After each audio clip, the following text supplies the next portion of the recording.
Hey there, let's weave today. I'm super excited to bring this kit to you.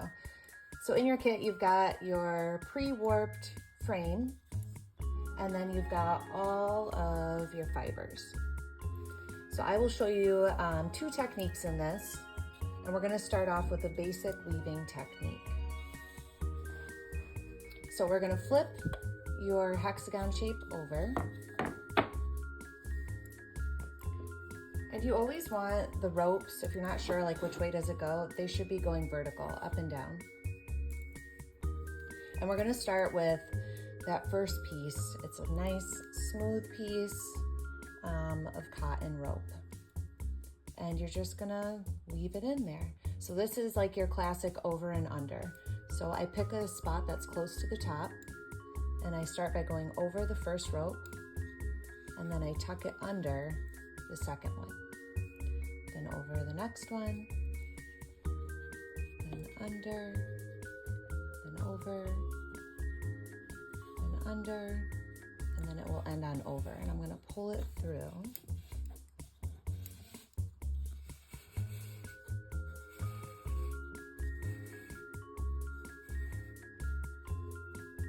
And I'm gonna leave a little tail there just so that it stays in there, it doesn't fall out. And I push it all the way up to the top. Now I wanna go back in it because I want a little bit to be woven here. Like I want a good chunk of this nice yellow color. So I ended on over, so I'm gonna tuck it under that same rope that I ended on. So now it goes under. And just pull it so it kind of just wraps around. So if it just went under, it's gonna go over the next one and then under this one. Under, then over, then under, then over, then under. And you can kind of get the pattern.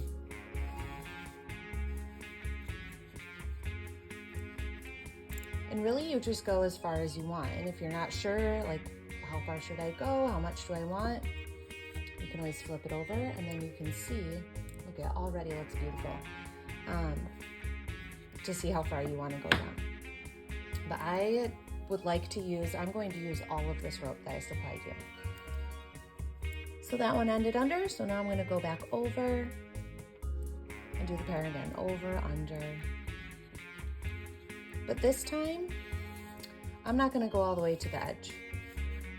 This time, I'm going to stop. Now I'm going to stop, let's say I'm going to go over and then under one more, and then work it back. And what this is gonna do is it's going to create like a diagonal shape. And I flip it over. And I'm gonna go all the way across. I'm gonna go back again.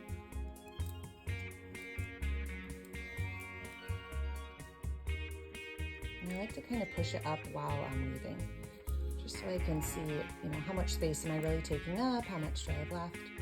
Now I'm gonna stop here. I'm gonna flip it back and pretend that's my end, and you can already see there's like a nice diagonal there. Just adds a little bit of interest instead of, you know, just being a straight edge there when you're weaving.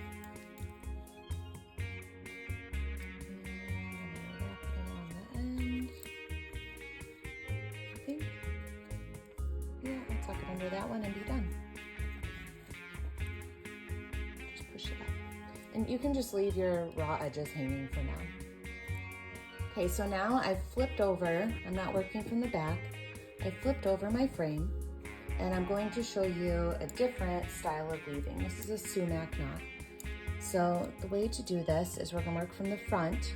It's a little tricky since this frame is deep, but you can still do it. So you take the end of it, and I like to work left to right just like I'm reading a book, and I'm right-handed. If you're left-handed, you might want to work right to left. It's the same way to do the knot, doesn't matter which side you work from. So I'm going to start by tucking it in this space over here. Just tuck my end in, nothing fancy. And now that next rope, okay, so not that first one, but the second one, I'm going to go to the right of it. I'm going to push my other end in, and it's going to loop around behind it, and I'm going to pull it up.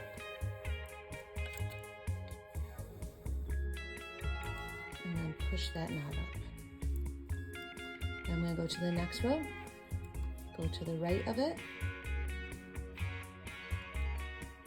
loop it around so it loops inside of the shape, not outside underneath it. And pull through. And there, you can already see that beautiful, like, big poofy loop. And you just keep going with that. So I'm gonna go all the way. So my next row, push it to the right, tuck it around it, and pull it through.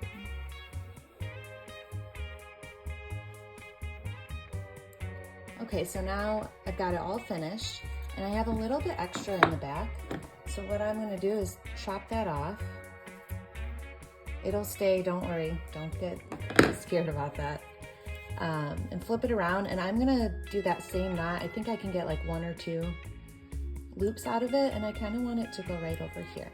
So I'm gonna add that, like starting on that rope and wrapping that around. Okay, so I was able to get that one wrapped around 2 times, and I'm just tucking it in, like the ends, just tucking them in and under. I just like that to be like a little chunkier over there. There we go. All right, so now the next one is the softer rope. And that one I'm gonna go back to that first style of weaving, the over-under. And you can decide, you know, where do you wanna put that? Do you wanna start here? Do you wanna cover just this space? That's what I'm gonna do, and that's what I'll show you. So I'm just gonna start by going over the first one, and under, over, under, over, under, until I kind of run into my other cord, or my other fiber, and I'll pull it through and stop there. Then I'll loop it back. So now I'm gonna go over, under, over, under, pull it all the way through. And I'll keep going back and forth so that I get as many rows as I want.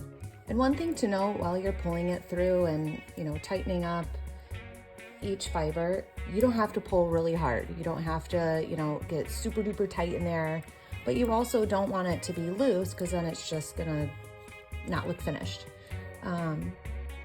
Just make sure it's kind of tight a little bit when you pull on it. Nothing too crazy. These shouldn't be like warping and getting all different shapes. They should still be nice straight lines for you. Okay, that's all done. I had a little bit left, so I just left it there. I'll take care of it at the end.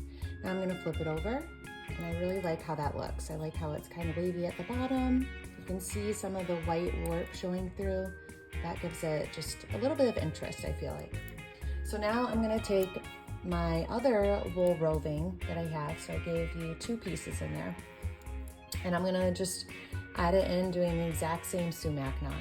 The one where we tuck it in to the rope. So it just, you know, comes out the back, nothing crazy.